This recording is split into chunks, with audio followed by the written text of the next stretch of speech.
Hello, welcome to La Excellence. Our first article is Olympics gold medal. In Tokyo 2020 Olympics, Neeraj Chopra won Olympic gold medal for javelin throw. This is the first athletics gold win for India. Next issue is Oxygen Committee RTI.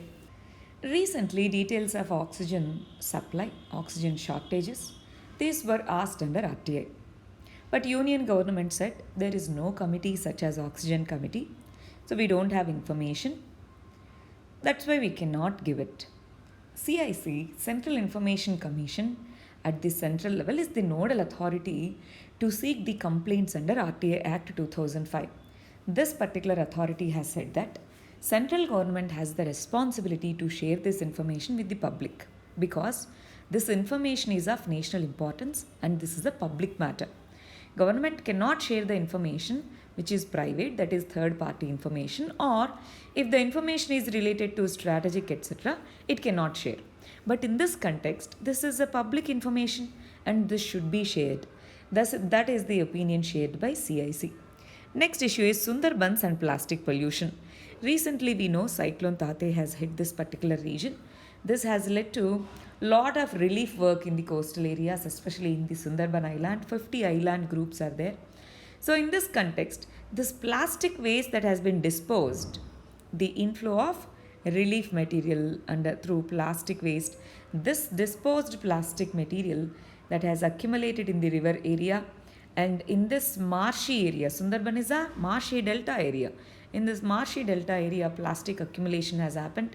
Through this, as this water flows into Bay of Bengal, through this plastic waste enters into the sea. In this context, this plastic in the saline water, it will increase the toxicity of the water gradually and it can also lead to eutrophication of water. In this way, smaller water bodies, they get affected. Larger water bodies, they also get affected due to toxicity of the water and presence of plastics. Over a period of time, they turn into small particles which are known as microplastics.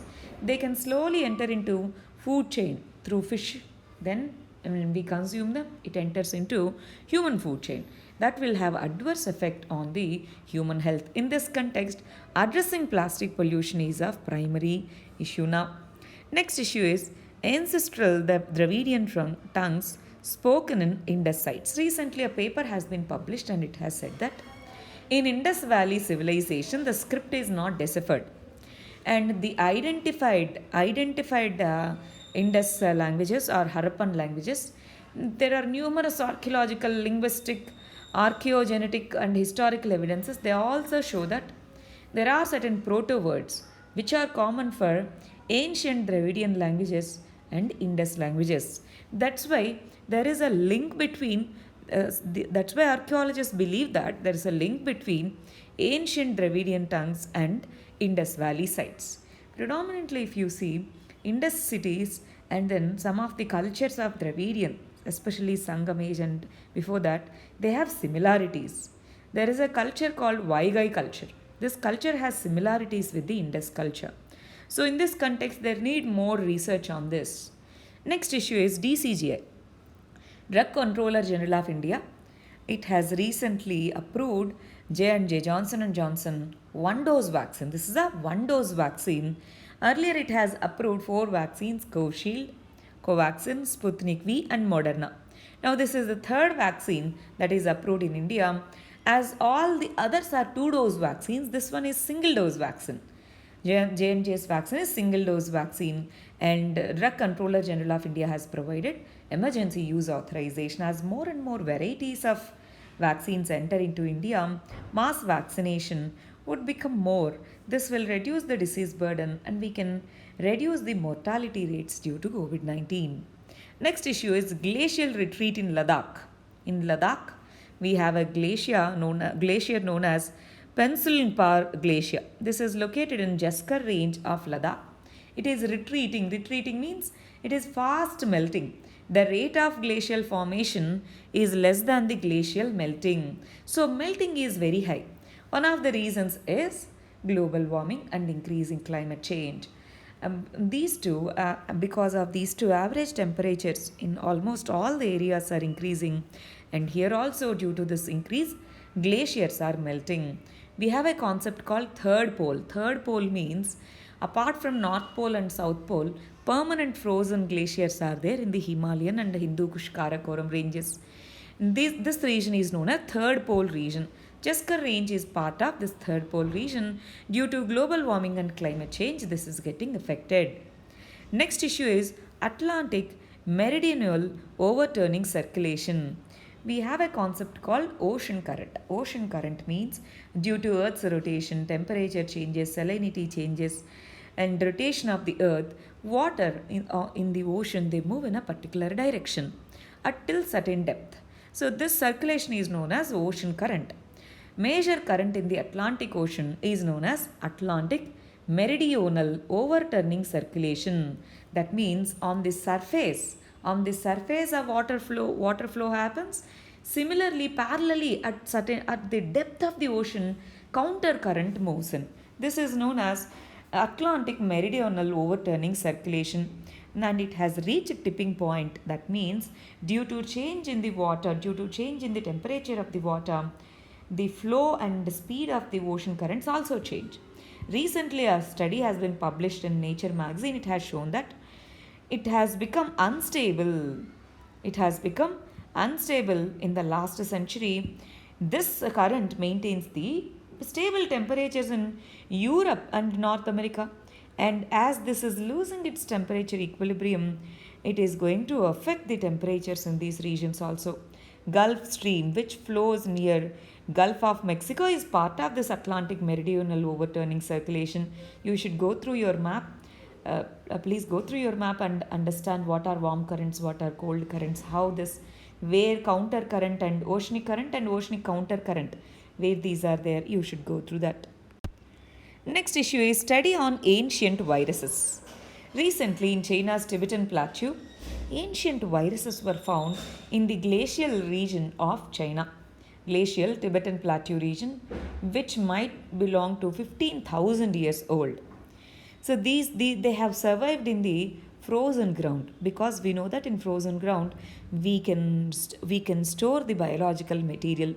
Viruses, they are not considered living organisms when they are outside any living cell. They are considered living only when they enter into human body or any other animal or plant body. In this context, these viruses which preserved as a remnants in the frozen ground, recently the scientists have studied them, and they said these viruses, they must have originated with either soils, plants, but not with humans and animals. That means the virus group is related to soils and plants, not with humans and animals, because various virus groups, they affect and they make various types of cells as their host. In this case, they are saying soil and plant associated viruses are stored in the glacial region of Tibetan Plateau, not by someone, naturally. Next issue is denial of passport. So recently, Jammu and Kashmir has released a circular. They said Kashmir police, they are going to gather the intelligence information. They are going to gather this information, and those who are applying for passports and government jobs, based on their past involvement or previous involvement in stone pelting and other incidents, they are not going to be given any passport or government job. That means security clearances needs to be given if we want to secure either passport or government job. In this context, under Indian Passport Act 1967, there is a section called Section 6.2, under which if there is denial of security clearance, the government can deny the passport or the government job. If there is any criminal activity that is involved on them, they'll be denied with passport or government job. Now this circular, because there are many young population, especially the adolescent population in Jammu and Kashmir, these are involved in stone pelting. In this context, that is a tender age, and this criminal activity, if it imposes blanket ban on their future career opportunities in government jobs and passports, this is going to alienate further. So this should follow proportionality. How proportionate is this in denying the passports or government jobs? How proportionate is their crime in this denial? These things needs to be taken care of. Next issue is scrapping retrospective taxation.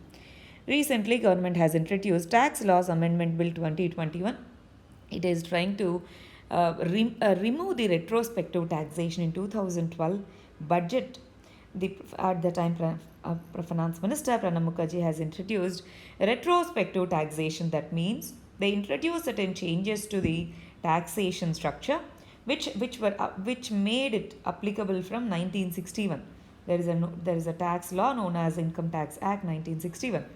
So in 2012, when they introduced the amendment, these amendments were made as retrospective. That means they are applicable from 1961. Now government is trying to bring it back, remove that. Why? Why government is trying to remove the retrospective taxation? Because there are many conflicts. Vodafone case is there, Crane India case is there. In these cases, India has lost its claim because of this retrospective taxation. They went to permanent court of arbitration against India's retrospective law. In these two cases, a permanent court of arbitration has given the verdict against India. It has supported these companies. In this context, we want to have policy stability. We want to attract more investments. In this context, government is planning to remove retrospective tax under Taxation Laws Amendment Bill 2021. Next one is digital voucher payment system. Recently, our Prime Minister has launched e-Rupee platform. E-Rupee is an application, is an app. We can download it free in our mobile phones. This is developed by National Payments Corporation of India along with Department of Financial Services, National Health Authority and Ministry of Family and Health Welfare. And this particular platform is a digital voucher payment system. That means we can buy vouchers and donate or pay. This is designed as a leak-proof system, and it offers non-transferable monetary services to citizens. That means, let's say if we want to donate some money, we can transfer money in the form of voucher from one individual to another individual. So this is non-transferable monetary service. E-Rupee system is accessible to everyone with mobile phone. So even if we don't have a bank account, we can go for e-voucher system. So it is a one-time use platform. That is, it is a one-time use e-voucher system, and we can access government health services. Let's say government, instead of paying the money directly into the account, it can send the vouchers. These vouchers can be used, let's say under Ayushman Bharat, there is a scheme called Pradhan Mantri Jan Arogya Yojana. Under this, if government sends the voucher, we can give that voucher to the, let's say that private hospitals, we can get the services. That's where this kind of voucher system can be implemented. So government is planning to gradually cover the welfare services that a beneficiary receives under this e-voucher system. It is not a cryptocurrency. It is not a digital currency. Next final issue is Indigenous aircraft carrier IAC-1. IAC-1 is named as INS Vikrant. It is India's first indigenous aircraft carrier. It has set out for maiden, that is first field trials. IAC-1 is advanced platform in comparison with Vikramaditya. Vikramaditya is in service now. It is the only aircraft in service by Indian Navy, and we had two more aircraft carriers which were decommissioned. Because these became old, we decommissioned. One is INS Vikrant. INS Vikrant is India's first aircraft carrier. In its name only, we are developing our own indigenous aircraft carrier. Vikrant we imported from UK. INS Virat, this also was imported from UK. These two, initially they were in service, we decommissioned them. Now Vikramaditya is in service, we imported this from Russia. Vikrant and Virat we imported from UK. Vikramaditya from Russia. Now this INS Vikrant, which is named after our India's first aircraft carrier, this one we are indigenously developing. These are today's articles. Due to offline sessions, I couldn't record the videos regularly, but I'll update the previous videos which I have not recorded. Please bear with me for next 4 days. From 14th onwards, we will record the videos regularly at 8 in the morning. In the last 2.5 months, you might have observed, we regularly recorded videos in between in 8 to 8:30 in the morning. We will continue the same pattern after 14th of August. Thank you very much. All the very best.